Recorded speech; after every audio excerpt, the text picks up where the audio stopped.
안녕하세요. 반갑습니다. 지난 시간에 이어서 계속 얘기를 진행하겠습니다. 이제 해외에서 카지노를 하러 많이 가게 됐죠.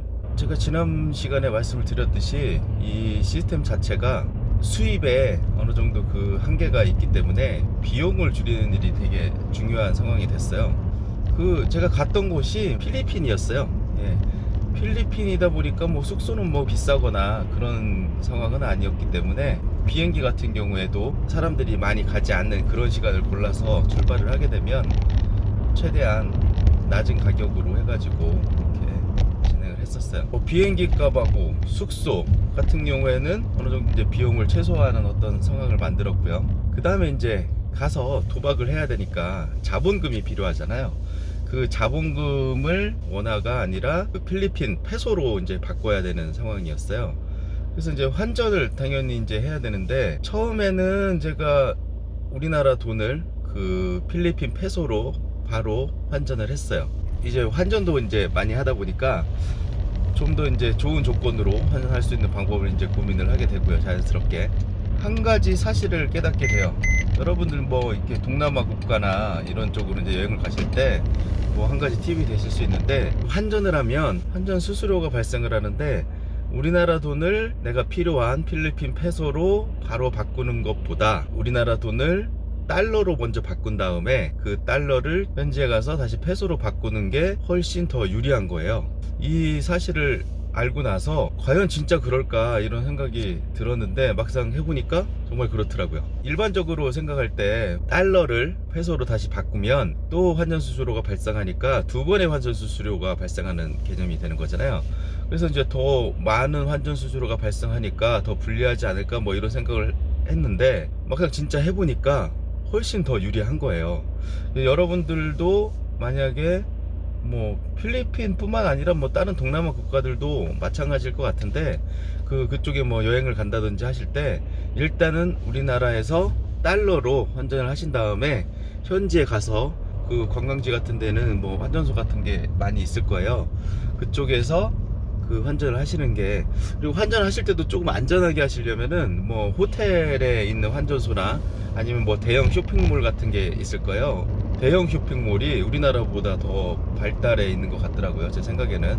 그런데 안에 있는 조금 안전하고 또 쾌적한 환경을 가지고 있는 그런 환전소에서 환전을 하시면은 훨씬 유리할 거예요.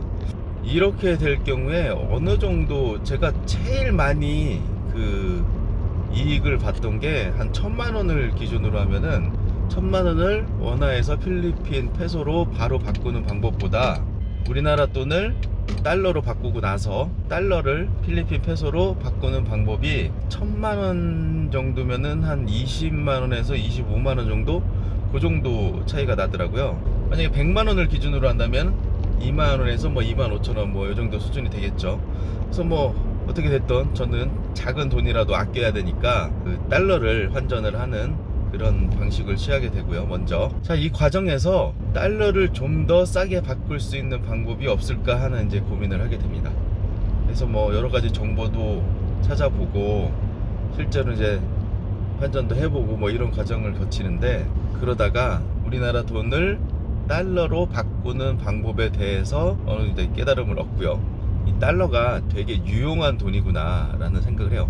돈이면 다 같은 돈이지 뭐 틀린 게 있느냐 이렇게 생각하시는 분들이 계실 텐데, 일단은 몇 가지만 보더라도 원화, 그러니까 우리나라 돈보다 달러가 같은 가치의 돈이라고 가정했을 때에도 훨씬 유용하다는 사실을 아실 수 있는데요. 예를 들면 어떤 나라들은 우리나라 돈을 내밀면 받지 않죠. 그런데 뭔가를 계산할 때 달러를 받지 않는 나라는 전 세계 어디를 가도 없을 거예요. 같은 가치의 돈이라고 해도 달러가 훨씬 유용한 가치가 있다, 이렇게 볼 수 있는 거죠. 그리고 또 그 달러로 환전을 하는 과정에서 또 한 가지 알게 된 게, 대량 환전을 할 경우에는 환전 우대율이 조금 더 좋을 때가 있어요. 예를 들면은 뭐 10,000불 이상을 환전을 하게 되면은 환전 우대율이라고 하죠. 환전을 할 때 발생하는 수수료를 좀 더 좋은 조건으로 환전을 해줘요. 좀 큰 금액, 한 $10,000 이상 정도를 환전을 둔 적이 있었어요. 그런데 뭐 제가 실제로 그렇게 큰 돈을 카지노에서 도박을 한다거나 그런 거는 아니니까 이걸 보관을 해야겠다라는 생각을 하죠. 보관을 해야겠다라는 생각을 하면서 자연스럽게 달러에 대한 이런 공부들을 하게 돼요. 달러에 대해서 이제 점점 공부를 하면 할수록 이 달러라는 돈이 대단히 가치 있는 돈이구나. 심지어는 이제 달러 예금을 하는데, 제가 달러 외화 예금을 할 때 당시에 시중은행의 1년짜리 정기예금 금리가 한 1.5% 정도 수준이었을 때 달러는 2%가 넘었어요. 그러니까 같은 1,000만 원이라 할지라도 우리나라 1,000만 원은 한 1.5% 정도의 이자를 주는데, 달러를 이틀 이상만 은행에 맡겨 놓으면 우리나라 그 금리보다 0.5% 정도를 더 주는, 그러니까 우리나라 은행에서도 원화보다는 달러를 더 선호한다라는 어떤 방증이 되는 그런 상황이 되겠죠. 이것저것 다 살펴봐도 원화보다 달러가 훨씬 더 유용한 돈인 거예요, 경제적으로.